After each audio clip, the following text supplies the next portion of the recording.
Manipulácia nie je len o tom, že niekto ťa núti urobiť niečo proti tvojej vôli.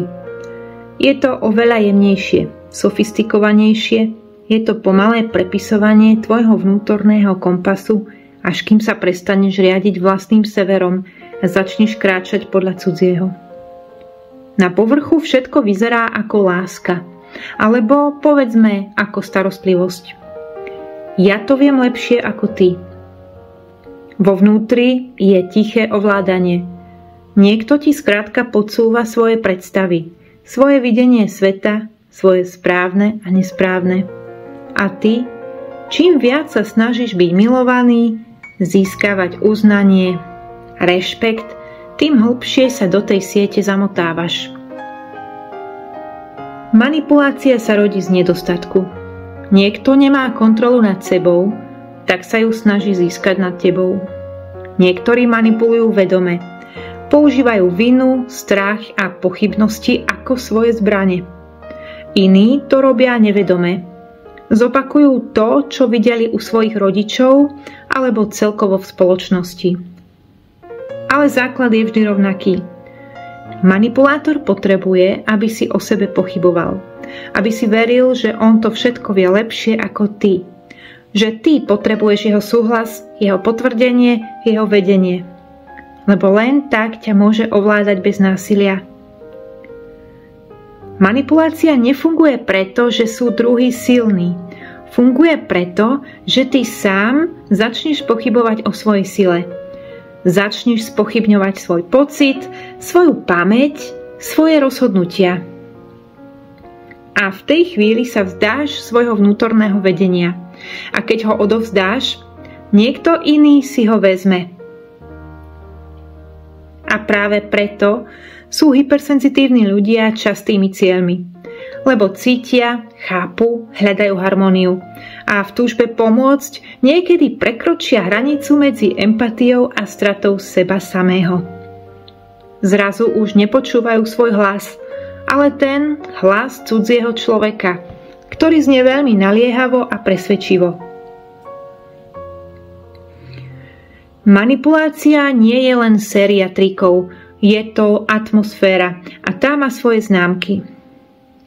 Vina ako puto. Nejde o tvoje činy, ide o tvoju hodnotu.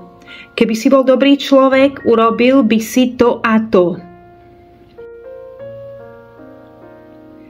Gaslighting ako zbraň. Nie si istý už ničím.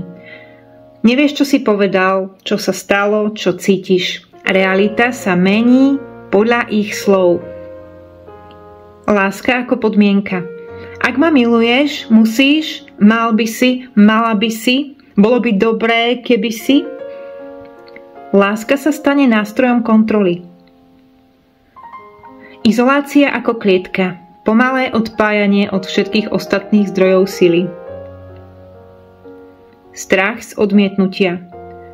Tvoje nie je okamžite označené ako zrada. Manipulátor nepotrebuje, aby si sa bál jeho. Stačí, že sa začneš báť stratiť jeho uznanie. No a na tomto to celé niekedy funguje. Najväčšia lož manipulácie je, že bez toho človeka si vlastne už nič. Bez manipulátorov si stratený. Bez ich lásky si prázdny. Bez ich schválenia si nedostatočný. Ale pravda je presne opačná. Manipulácia nemá žiadnu moc, ak si spojený so svojou vlastnou podstatou, so svojou esenciou duše. So svojím vyšším ja. Nepotrebuješ cudzie potvrdenie, ak stojíš pevne vo vlastnej pravde. Nepotrebuješ cudzie vedenie, ak počúvaš vlastné vnútro. Cesta z manipulácie nezačína tým, že ukážeš prstom na druhého. Začína tým, že si vezmeš naspäť svoju silu a naspäť zodpovednosť za svoj život. Dôveruj svojmu telu. Telo vie všetko. Ak sa po rozhovore cítiš ako zmenšený gumkáč, ak máš v hrudi ťažobu, Ak ťa bolí žalúdok, niečo nie je v poriadku, neprehľadaj to. Prestaň sa ospravedlňovať za svoje hranice. Nie je hriech. Je to posvätné slovo. Používaj slovo nie bez hanby. Vráť sa do reality. Ak máš pocit, že strácaš rozum, zapisuj si udalosti, hovor s inými, overuj si to všetko. Ukotvi sa mimo rozprávania manipulátora. Posilňuj spojenie so sebou.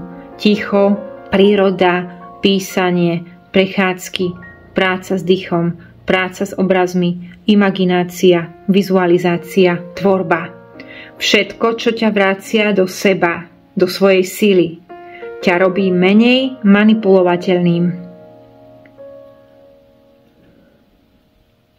Vizualizuj hranicu. Predstav si okolo seba zlatý ohnivý kruh. Nie ako múr, ale ako vedomú hranicu. Všetko nepravdivé sa v ňom spáli. Všetko pravdivé prejde. Stoj v jeho strede. Tam je tvoja sila. Tam si doma. Keď sa necítiš dobre, okamžite si vizualizuj tento oheň. Manipulácia nie je moc druhého nad tebou. Je to vzdanie sa tvojej moci. A keď si ju zoberieš naspäť, svoju silu, keď začneš veriť vlastnému pocitu viac než cudziemu hlasu, kúzlo manipulácie sa rozpadne. Uvedom si, ty nie si bábka, nie si zrkadlo cudzieho príbehu. Si celok, celistvý, úplný. Máš právo na svoj vlastný životný príbeh. A keď sa postavíš do stredu svojho kruhu, slobodný, vedomý, bez potreby schválenia, začneš byť slobodný.